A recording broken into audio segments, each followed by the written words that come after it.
So, hey guys, Chauzu here. In this video we're going to try out the new free-to-play 5+ Yamato that we got from the recent Kizuna. And yeah, this is a very good free-to-play unit, could have been better, but let's do a recap.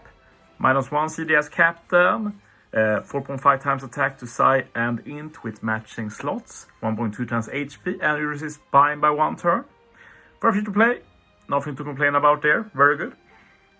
Special, you delay by 1 turn, 100,000 damage to all enemies, middle row become 1-0, 80% damage reduction for 2 turns, reduce resilience by 6 turns, and you apply increased damage taken for 2 turns if captain is Sai or int.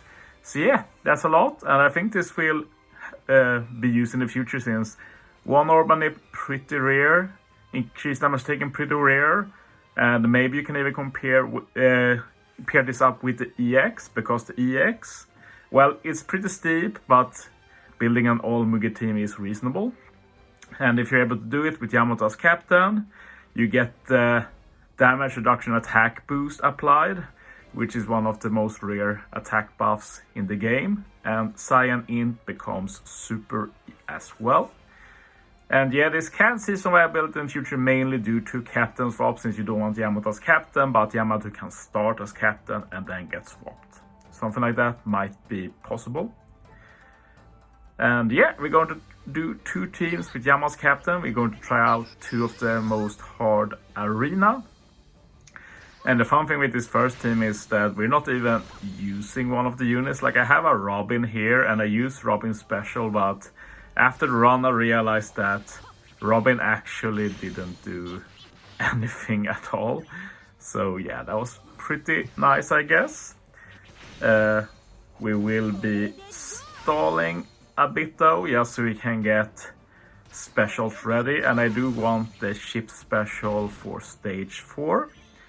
Yeah, I've ended up using Thousand Sunny a lot. It's my new default ship basically, since it's the only ship I have at level 12 that is like universally usable. And yeah, it's very good.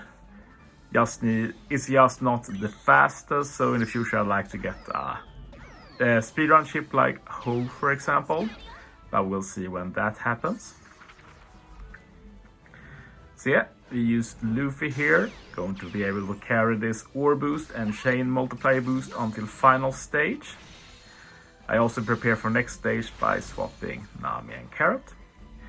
And yeah, as you saw with Yamato, you needed 4 units for the EX, Straw Hats mainly, and we do have Robin, Nami, and then 2 Luffy, so yeah, that's pretty nice that, and this is for all units, that 2 units can count as, a unit can't count twice basically, so 2 Luffy is 2 units for the EX, pretty nice.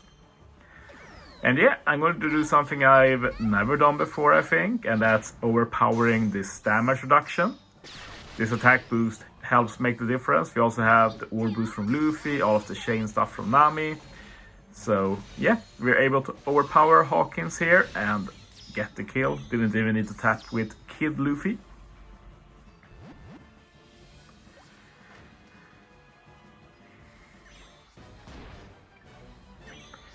And yeah, here for final stage, basically I used Robin because my idea when picking Robin was just give Yamato a matching orb basically. But then I forgot that I'm using Luffy's EX this stage and it's full board of matching orbs, so wasn't necessary. But it is what it is. Basically means that this is a 5 unit team, pretty funny. We do have a support on Robin that is pretty important though, the Usopp and Chopper support from Kizuna that removes resilience, which is how we handle resilience on stage 4.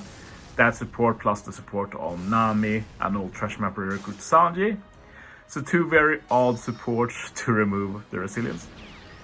And yeah, X-Drake to give some extra attack, and now it's time for the damage reduction attack boost. It's very cool that Yamato applies it for the whole team for 2 turns, so yeah, it's just very nice for the future viability as well, that it means that Yamato kind of niches when you want 2 turns buffs and also maybe survive, because it's very nice to both get damage reduction to survive, and then to benefit with extra damage for 2 turns as well.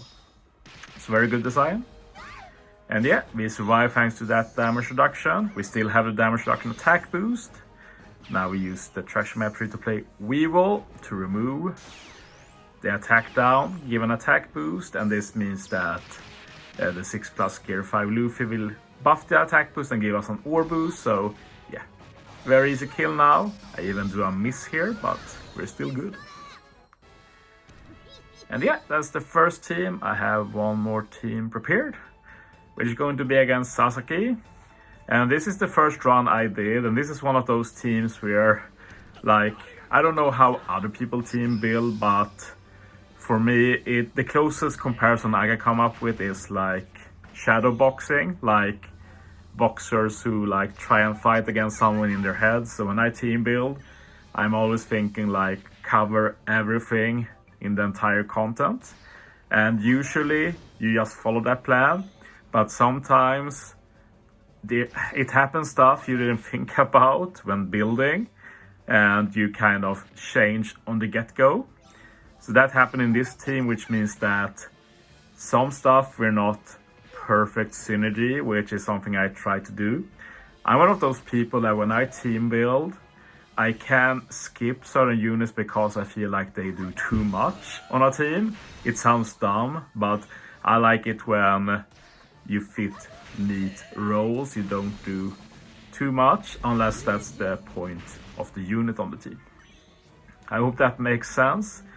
Basically want every unit to really shine and pull their weight. So in this team, Frankie didn't do as much as I wanted, but yeah, still really good. I keep now recruit Frankie. One thing I was confused about is that final stage we get -15 CD. So I figured that with Gear 5 Luffy, that's -10 CD, so 5 left. And then Miyok support, 3 turns left. Frankie reduces 3 CDs. I figured that's 15 turns, but it turned out Miyok support was all I needed. So yeah, not really sure why that's the case, but another unit that didn't end up being that super useful is the Momo. Like, I put Momo on the team before Shirahoshi Manchuri, and I was like, okay, Momo, remove the attack down and give attack boost. But then suddenly, attack boost is gone, attack down is gone now. But Momo is not useless, at least. Like, we get an attack boost for 4 turns, which is very nice, especially since there is a revive. So that 4 turns is actually clutch. And yeah, I gear 5 already. So this means that this stage will be very easy. And yeah, moving on. So here we get 5 turns special bind and 5 turns paralysis. So I start with Frankie here.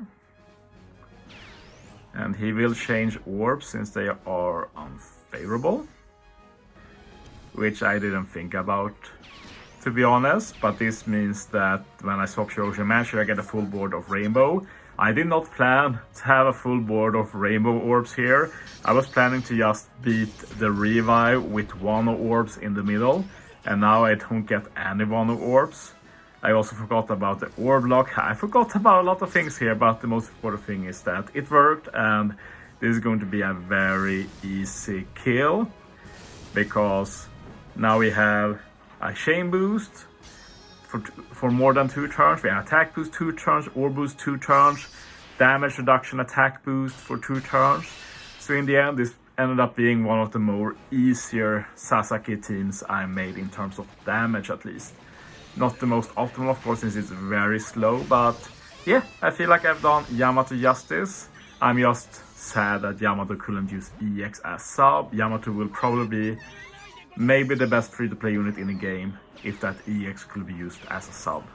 Like, legit usable in super bosses. So yeah, thanks for watching, guys. See you next time.